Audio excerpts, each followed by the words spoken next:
Salut les copains. Bon, du coup, j'espère que tout le monde va bien. Je vous avoue qu'on se retrouve un petit peu dans un podcast prématuré. J'avais envie de faire un podcast cette semaine. Il faut que je vous avoue un truc, j'ai toujours pas travaillé sur le thème. En fait, je vous avoue que j'ai plein de thèmes dans ma tête quand j'ai eu cette idée de podcast, mais c'est vrai que les concrétiser, c'est plus compliqué. Et aussi, bah, quand j'en parle, enfin, il y a certains sujets, en fait, j'ai envie d'en parler, mais de manière un peu plus complète, ce qui demande bien évidemment un petit peu de travail et d'organisation. Et j'avoue que là, dernièrement, sur cette dernière semaine, il y a plein de choses qui se sont passées ici, qui ont fait que j'ai pas trop pu m'organiser par rapport au podcast. Donc voilà. Je pense que je serai toujours dans le délai. Mais voilà, je me suis dit aussi que le podcast, c'était parfois bah, aussi un bon moment pour blablater. Et j'avoue que ce soir, bah, j'ai envie de blablater. Il y a plein de choses dans ma tête que j'arrive pas trop à caser, que j'arrive pas trop à comprendre, à réfléchir. J'ai un peu l'impression que je pense tellement trop qu'en fait ça tue mes pensées. Je sais pas trop comment expliquer, mais vous voyez, genre vraiment bah juste le basique de quelqu'un qui overthink. Bah c'est vraiment ça. C'est vraiment ça qui se passe. Moi je suis quelqu'un qui overthink, mais genre fois 1500. J'ai l'impression avec les années aussi, j'ai découvert que j'étais quelqu'un de hyper sensible. Je sais pas si je suis. Bon, voilà. C'est ce genre de choses qui arrivent quand je perds mes mots ou quand je bégaye. Je fais genre. Je ne sais pas pourquoi. Donc, on va commencer à l'introduire dans les vocaux. Enfin, dans les vocaux. Ouais, ça y est, je me suis trop crue dans mon canapé à la maison. Bon, en vrai, c'est un petit peu le cas. Je suis sur mon lit, je suis en train de faire un podcast un peu en mode chill, je vous ai dit. Mais voilà. On va commencer à introduire ces petites onomatopées dans mon podcast, puisque je pense qu'elles seront présentes à plusieurs instants. Et bah, il se doit que je propose un contexte. Euh, Qu'est-ce que j'étais en train de dire? Oui, être quelqu'un qui overthink, c'est tellement compliqué quotidiennement. C'est fou à quel point je me complique la vie. Franchement, je penserais pas autant. Je pense que mon Dieu, mais je sais pas parler ce soir. Ma vie serait tellement plus simple dans tous les sens du terme. Je suis le genre de personne, si j'ai une interaction qui va me gêner ou une interaction quelconque, que ce soit professionnelle, amicale, amoureuse, je peux y repenser genre pendant 3 mois en me disant mais si j'avais fait ça, est-ce que ça aurait été différent? Si j'avais fait ci, est-ce que ça aurait été différent? Et en fait, c'est une boucle infernale parce qu'en fait, tous les choix qu'on fait en soi, on les. Enfin, c'est un peu bête ce que je veux dire, mais on fait des choix constamment sans s'en rendre compte forcément. Par exemple, le matin, quand on mange, on fait le choix de manger quelque chose de particulier, on fait le choix d'aller dans certaines directions, on fait le choix de faire un métier ou non, on fait le choix d'appeler ce copain ou cette copine. Enfin, en fait, on fait des choix faciles qui nous paraissent évidents, mais qui en soi restent des choix. Et quand il s'agit de prendre des choix genre hyper compliqués, mon Dieu, je viens de réfléchir à un truc. En fait, choix et décision dans ma tête, ça, c'est devenu tellement clair en quelques secondes. Attendez, je viens vraiment de découvrir que choix et décision, c'était tellement des mots qui sonnent différemment et que c'est tellement fort le mot décision. En fait, c'est ça. En fait, c'est qu'en ce moment, j'ai plein de décisions à prendre, des décisions qui vont potentiellement marquer mes prochaines années de vie, concrètement. Et en fait, c'est juste hyper stressant parce que je me retrouve là et en ce moment, bah, je vous avoue que je suis dans un pays étranger, loin de ma famille, loin de mes proches, etc. Donc prendre les décisions, en fait, tout paraît plus gros, tout paraît plus compliqué, tout paraît plus complexe. Et en fait, là, en ce moment, genre prendre une décision, pour moi, c'est tellement compliqué parce que j'arrive pas à me poser 30 secondes, j'arrive pas à me poser, que mon cerveau soit posé et juste que je me dise, ok, telle situation arrive, est-ce que c'est bien, est-ce que c'est pas bien? J'arrive pas en fait à savoir. Donc voilà, j'avoue que pour les prochaines décisions qui vont venir, bon, j'avoue que je vais pas tout dire là-dedans parce que je pense que je ferai un autre podcast principalement sur les décisions que je suis en train de prendre aujourd'hui parce que ça va être un aspect assez concret bah, pour le reste des podcasts de l'année prochaine finalement et bah, pour le reste de mes stories, etc. Euh, mais ouais, il y a des décisions qui sont assez compliquées et tout ça pour revenir au fait que bah, quand tu overthink, en fait, c'est tellement compliqué de prendre une décision. Bon, déjà, j'ai l'impression que je suis indécise aussi. Ça, c'est un truc que j'ai oublié de préciser. Je sais pas si l'overthink va avec l'indécision ou si l'indécision est juste à part. Mais, euh, mais voilà, je suis trop perdue dans mes pensées. D'ailleurs, je pense que ça se voit la structure de ce podcast qui est tout simplement catastrophique. Bon, en vrai, comme je vous ai dit, il y aura des podcasts un peu plus chill où ce sera littéralement genre moi qui parle dans mon lit juste de mes petites pensées du soir. Euh, mais voilà, donc c'est vrai que c'est assez compliqué de prendre une décision. Et j'ai l'impression qu'en ce moment, je suis vraiment dans le step de prendre des décisions. Et ça me stresse un petit peu parce que actuellement ma situation est que je suis au pair et que je sais que c'est pas quelque chose de d'indéfini. En fait, je sais que c'est quelque chose de temporaire.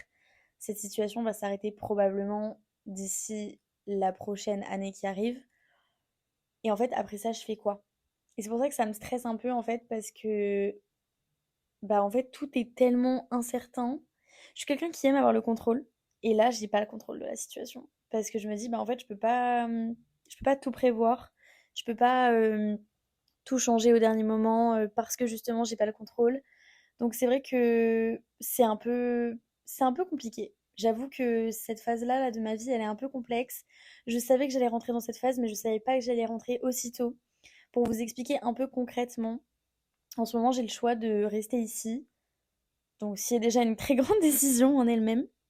Ensuite, ma décision, ce serait, enfin mon choix, c'est attendez, mais un choix, c'est des options et une décision, c'est ce que tu prends. Pardon, je suis en train de. Enfin, pardonnez-moi, je sais pas pourquoi je parle au singulier. Je suis en train de me questionner sur les mots. Voilà, c'est ça, c'est vraiment ça en fait. Je pense que j'ai des problèmes de concentration, hein, surtout, parce que j'arrive pas à me concentrer. Mais oui, non, concrètement, c'est un peu complexe en ce moment. Ouais, donc c'est soit je reste ici, soit je reste ici, mais je change de famille, puisque actuellement je suis dans une famille. J'en parlerai plus tard dans un podcast, mais voilà, c'est aussi une décision que je dois prendre si est-ce que je reste ici ou pas. Cette décision a été prise déjà il y a quelques semaines. J'ai décidé que j'allais changer de famille, mais voilà, c'est vrai qu'aujourd'hui j'étais un petit peu sur la question du est-ce que je reste pas. C'est un peu compliqué, c'est un peu complexe. Bon, mais je me dis, j'ai l'occasion d'être là, j'ai l'opportunité d'être là. Ce serait vraiment peut-être un peu du gâchis prématuré de partir. Donc voilà, je ne sais pas. En tout cas, beaucoup de questions dans ma tête, beaucoup de choses qui font que voilà, c'est un petit peu stressant. Voilà, je sais pas trop ce que je sais pas trop ce que je raconte, je vous avoue. Mais tout ça pour dire que bah, quand on overthink, c'est tellement compliqué. En fait, concrètement, j'ai l'impression que ça fait aussi partie de l'autodestruction, dans le sens où moi je sais que le fait de penser sans arrêt à une situation encore, encore et encore, en fait ça me fait faire juste perdre du temps, me faire perdre confiance en moi, parce que bah, sur l'interaction, j'ai pas forcément géré mon niveau de confiance, j'ai pas forcément géré mes attentes. Euh, donc voilà, juste c'est nul, tout simplement. Euh, mais bref. Mais voilà, en tout cas, je trouve ça intéressant de faire ce petit podcast parce que pendant que je parle, je me rends compte aussi de certaines choses. Et je sais pas si c'est différent de les écouter parce que je vous avoue que enfin, le dernier podcast que j'ai fait, je l'ai pas écouté. Et je pense pas que c'est quelque chose que je ferais en soi, d'écouter mes propres podcasts. Euh, Déjà parce que j'aime pas forcément m'écouter. Mais au-delà de ça, parce que je trouve ça cool les réflexions que j'ai en fait pendant que je parle. Mais revenir dessus, ça m'apporte pas forcément grand-chose. Bref, c'était une petite parenthèse dans la parenthèse, mais tout ça pour dire que, bah, en fait, depuis que je suis ici, je me suis rendu compte que le contrôle, je l'ai pas du tout, en fait. J'ai toujours été quelqu'un qui, malgré le fait d'overthink, etc., qui essaie d'organiser plein de choses, qui essaie d'être ordonné, qui essayait de tout prévoir. Et j'ai un peu l'impression que, en fait, en grandissant, genre, on a tellement été habitué à avoir le même système scolaire, par exemple, c'est-à-dire, voilà, on va à l'école, on fait le collège, ensuite on fait le lycée, ensuite on fait. Enfin, en fait, c'est juste un cycle qui se poursuit, qui se continue, sans forcément qu'on ait trop à penser. Les premières étapes, on commence réellement à se poser des questions, à faire des décisions, avoir plusieurs choix, etc. C'est vraiment l'étape où on passe à l'université qui se rappelle de Parcoursup, de tout ça là. Bon, ça c'était aussi bien stressant, c'était aussi une chose sur laquelle on n'avait pas forcément le contrôle. Donc ça c'est vraiment aussi quelque chose, je pense, ça en vrai je pense ça a été une des premières étapes où on était tous un peu en PLS en se disant waouh, en fait on n'a pas le contrôle du tout. Et ça fait peur. Parce qu'en soi, genre, par exemple, je sais pas, moi en vrai j'aurais kiffé aller dans une école, mais je me dis les gens qui vont dans une école en vrai, bon non, en vrai parce que en vrai non j'ai dit ça, mais je pense que les écoles c'est quand même sur application, enfin c'est quand même sur dossier. Mais j'ai l'impression qu'il y a des fois des endroits en fait où on rentre, où bah, genre on paye et ça y est on y est quoi. Alors qu'en réalité bah l'université, les choses comme ça en général c'est pas forcément ça. Donc c'est pour moi une, en tout cas des étapes qui a été les plus stressantes après le système scolaire parce que c'est une étape où ça y est, on commence à prendre les décisions par nous-mêmes et que bah en fait on a ce qu'on récolte en fait. Et du coup c'est un petit peu compliqué. Et ensuite bah la fac, arrivé à la fac, c'était aussi des décisions puisque bah moi quand j'ai quitté la fac, ça a été aussi une décision que j'ai prise puisque je me suis dit bah là en soi je quitte la fac, j'ai pas fini mon diplôme, je pars aux États-Unis pour faire au pair. Enfin, moi là, quand je repense à cette situation, mais je me dis, mais en fait, Inès, les, elle a toutes les catégories qu'il faut pour représenter une situation instable. Genre vraiment. En fait, c'est pas vraiment l'instabilité, mais c'est vraiment le fait de partir un petit peu la tête bêche dans un truc totalement nouveau, dans un truc totalement découverte et tout. Et j'avoue, bah, quand je suis arrivée ici, bah, la tête, je me la suis prise plein dans le mur. Et voilà. Et c'est vrai que là, ça va vers 7 mois que je suis ici. Donc ça fait quand même déjà un petit bout de temps. Et il y a plein de choses que j'ai remarquées qui sont différentes, qui changent, etc. au fur et à mesure de l'expérience. Mais le fait de ne pas avoir le contrôle sur les choses, c'est quand même assez compliqué. Parce que c'est vrai que bah, là, à l'heure où je vous parle, je suis pas chez moi, je suis pas dans mon pays. Enfin, il y a plein de choses qui font que des fois, c'est un petit peu compliqué de se sentir bien autre part et de se sentir en contrôle.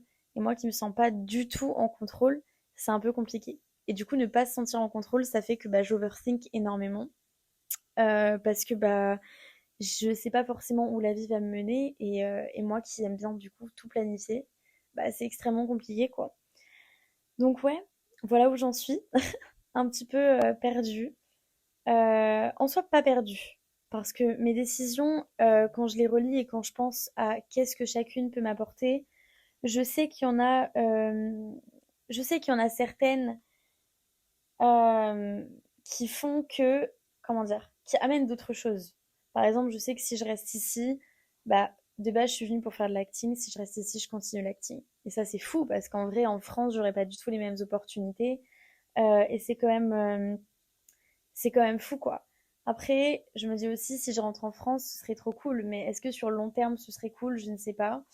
Je sais pas. Voilà, voilà. Pour résumer, je ne sais pas. En fait, je sais au fond de moi, je sais que je dois rester là, mais c'est vrai que c'est compliqué de prendre ce genre de décision parce que bah là en soi, ça fait que 7 mois que je suis là, il me reste quand même pas mal de mois. Attends, 7, 8, 9, 10, 11, 12. Ouais, donc il m'en reste quand même pas mal. Et dans tous ces mois-là qui me restent, bah, ça se trouve, je vais changer complètement de décision, ça se trouve, je vais changer complètement ma vibe, complètement ma façon pardon, de voir les choses. Et c'est un peu compliqué. Voilà. Mais j'ai l'impression que de toute façon, mars-avril, c'est toujours une période un peu compliquée. En tout cas, ça a toujours été une période assez compliquée pour moi. Parce que personnellement, je me suis toujours rendu compte que c'est toujours la période des examens, la période de fin d'année, la période où tu te fous la pression un max parce que tu dois réaliser tous tes partiels, parce que tu dois réaliser tes contrôles, tes examens, tout ça, pour finir ton année, valider ton année, pour ensuite passer au step suivant. Et j'ai l'impression que vraiment les mois de mars, avril, c'est des mois où tu es en mi-dépression, mi-joie parce que tu es en train de prendre des décisions, ce qui peut paraître parfois très déprimant parce que tu sais pas laquelle prendre. Parfois ça peut paraître un petit peu cool parce que tu sais laquelle prendre et ça se fait très très rapidement. Moi je sais que honnêtement j'y suis extrêmement chanceuse parce que les situations actuelles qui se passent pour moi sont hyper rapides quoi. Genre de base je suis pas censée avoir des réponses aussi rapidement etc. Et là ça se passe très très bien. C'est pour ça aussi des fois que je me dis que le destin parfois se mêle un petit peu aux choses et tout simplement nous montre aussi parfois quelques signes qui peuvent nous permettre d'avancer. Mais c'est vrai que c'est un petit peu compliqué parce que des fois même quand le destin il est là, il se met sur notre chemin, on a un petit peu envie de l'éviter, on n'est pas trop sûr. Je pense aussi des fois qu'il y a la désillusion, j'arrive jamais à dire ce mot d'une première fois, d'un premier trait correctement. Mais ouais, la désillusion, c'est compliqué aussi parce que j'ai l'impression que parfois on est tellement têtu. Mon Dieu, il y a tellement de thèmes, de thématiques là que, que j'aborde en même temps. Et en parlant, je me rends compte qu'en fait tout est lié. Mais ouais, non, être têtu, faire de la délusion et tout, bah des fois c'est un peu compliqué parce que ça nous met dans une espèce de grotte ou une espèce de carapace. On a du mal à prendre des décisions. Enfin bref, nous voilà. Il est 22 heures tout pile. Euh, de base, je voulais faire un podcast pour parler justement du fait que c'était assez compliqué de parler des décisions à prendre, etc. Je me suis retrouvée dans une discussion. Bon, je me suis un petit peu éparpillée. Mais voilà, en vrai, j'aime bien blablater comme ça fait du bien. Je vous avoue qu'ici, j'ai pas mal d'amis. Mais les amis à l'étranger, c'est quelque chose de hyper intense, je trouve en tout cas pour ma part. Et c'est vrai que ça fait du bien de blablater aussi dans sa propre langue, dans son propre langage, parce que c'est vrai que parfois emprunter une langue, c'est pareil, ça change énormément de choses. Donc c'est pas toujours facile. Mais voilà, tout ça pour dire qu'en ce moment, on est un petit peu coincé dans ces décisions-là. Je sais que la plupart d'entre vous sont en train de se poser des questions sur le master. Il y en a qui sont en train de faire leur mémoire. Il y en a qui sont en train de passer, je ne sais pas, leur licence. Il y en a qui sont en train d'essayer de faire des examens pour ne pas redoubler. Il y en a qui sont en train d'essayer de faire des examens pour, je ne sais pas, passer en championnat. Et voilà, j'ai l'impression que les mois de mars-avril sont un peu oubliés dans l'année, mais en vrai, c'est un petit peu des mois qui tracent un petit peu la suite de notre année. Ils arrivent au début, mais en même temps, ils arrivent au milieu. C'est un petit peu les mois coquins, genre, enfin les mois coquins, je sais pas si c'est le bon mot, mais les mois un petit peu, genre, ils sont là.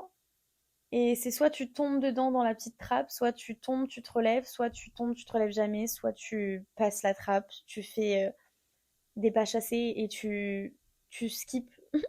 Je sais pas trop comment expliquer. Bref, mais voilà, donc c'est vrai qu'en vrai, c'est un petit peu complexe. Donc voilà, moi je pense que pour prendre une décision, la meilleure des choses, que je ne fais absolument pas d'ailleurs, parce que c'est pareil, hein, on parle de vision board et tout, premier podcast, on parle de vision board, je n'ai toujours pas fait mon vision board. Je vous promets qu'à la fin du mois de mars, j'aurai fini mon vision board. À la fin de mon mois de mars, vous allez avoir mon... Je sais pas parler, je suis désolée. Vous allez avoir mon vision board collé en description sur le prochain, sous le premier podcast. Et je vous le jure, parce que vraiment c'est infernal. J'affiche des idées et même moi je suis pas capable de les faire, ce qui est assez drôle.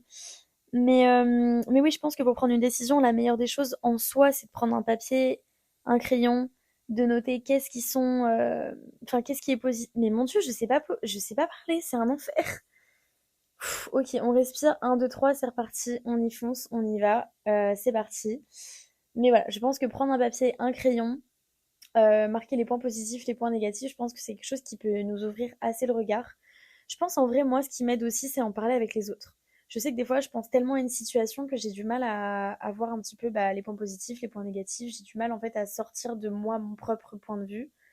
Et c'est un peu comme quand on écrit un livre, genre à force de relire le même chapitre, on ne sait pas s'il y a des fautes, on n'arrive plus à voir les fautes de syntaxe, les fautes de ponctuation, on a l'impression que l'histoire ne veut plus rien dire. Enfin, donc je pense avoir des points de vue de toute façon dans n'importe quelle situation, comme j'ai dit dans mon premier podcast, on n'arrive jamais à faire quelque chose tout seul. Mais je pense que demander des points de vue différents autour de nous, c'est aussi bah, hyper positif parce que ça nous apporte des nouveaux points de vue. Des fois, il y a des choses qu'on n'avait pas vues. Moi, je sais que là, par exemple, dans les décisions que je prends, il y a des choses que je m'étais citées, par exemple, en point positif.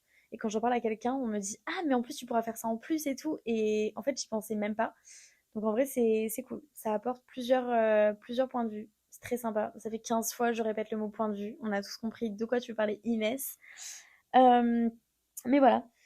Et ensuite, pour prendre des décisions, je pense qu'aussi le meilleur, en tout cas moi ce que j'adore faire, c'est vraiment aller marcher, ne pas écouter de la musique, rien, juste marcher, que ce soit dans la nature à New York, c'est un peu compliqué, je vous avoue. Central Park, je pense que c'est mon max de nature que j'ai ici.